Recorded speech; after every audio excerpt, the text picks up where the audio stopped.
Taigar has been my best friend since he transferred from an all-boys secondary school to my mixed one in SS1.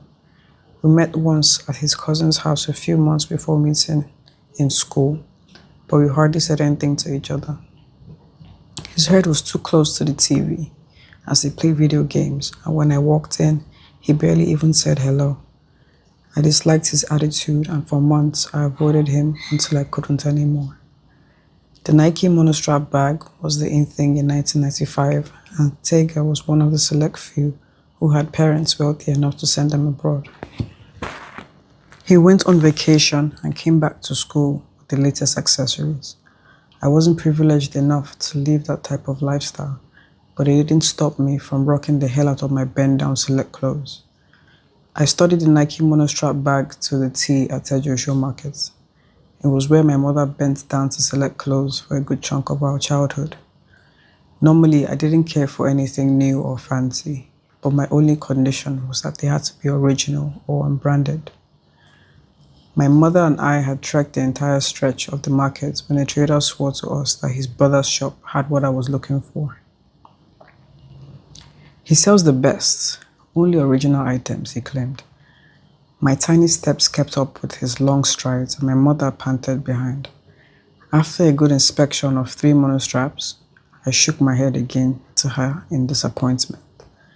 That evening, I overheard her phone conversation with father about our adventure of the day, and he was quick to make a promise as always.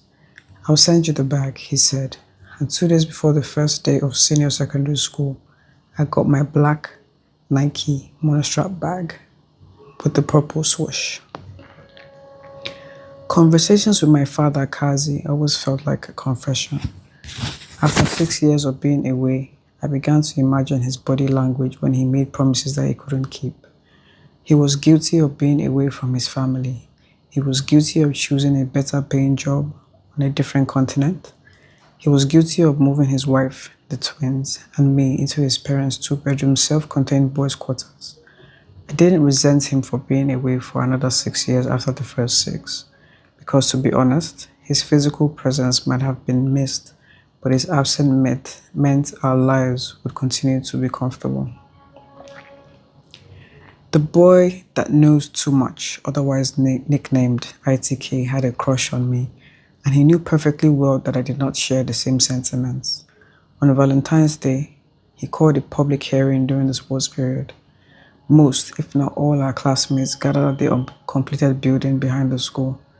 They stood there and listened to Mr. ITK declare that he wanted to be my boyfriend. He brought out gifts, a box of Ferrero Rocher chocolates, a red teddy bear, and a single rose. Confusion spread through me like a spark. I walked over to him and whispered, "I have told you no twice, ITK. You think I won't embarrass you in front of everyone?" I asked. His face turned red and in anger, and he snatched my arm. I wasn't completely sure what he was going to do next. It didn't make sense for him to hit me. If he loved me as much as he claimed, surely physical violence was not the next step. I felt the ringing in my ear before I could complete my thoughts, and after that, I felt the sharp pain where he slapped me on the other cheek. This time, though, the spark of confusion ignited, and I rushed towards him like a wild beast. I had managed to get one slap in before other students rushed in to separate us.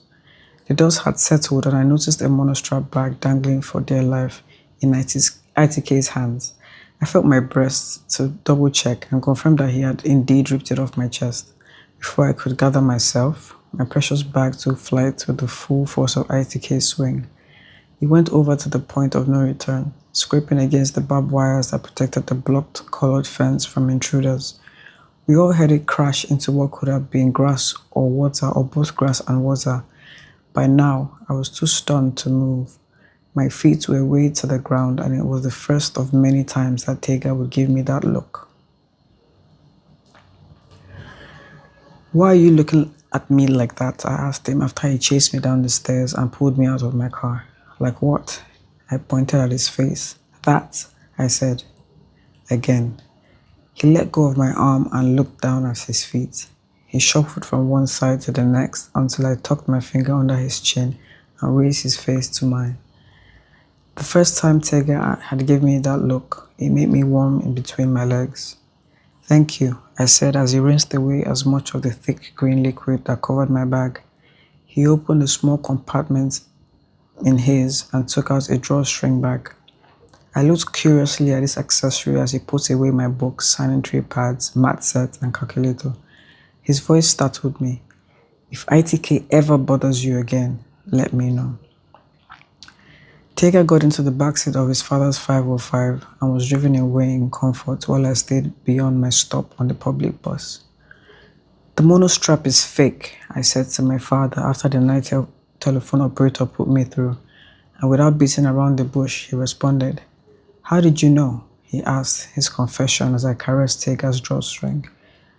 I hesitated for a while, and his soft voice asked me the same question but in a different language. "Kikile," he said again. "Just stop making promises you can't keep, Dad," I said finally before hanging up.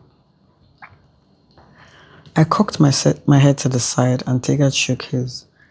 "Never mind, Kile." He walked away from where our emotions gathered. "Let me know when you get home, please." Several hours had passed and I watched as people began leaving his apartment one after the other. When the balcony lights went off, I made my way back upstairs. I let myself in with the fourth spare key he had cut for me since he moved in about two years ago.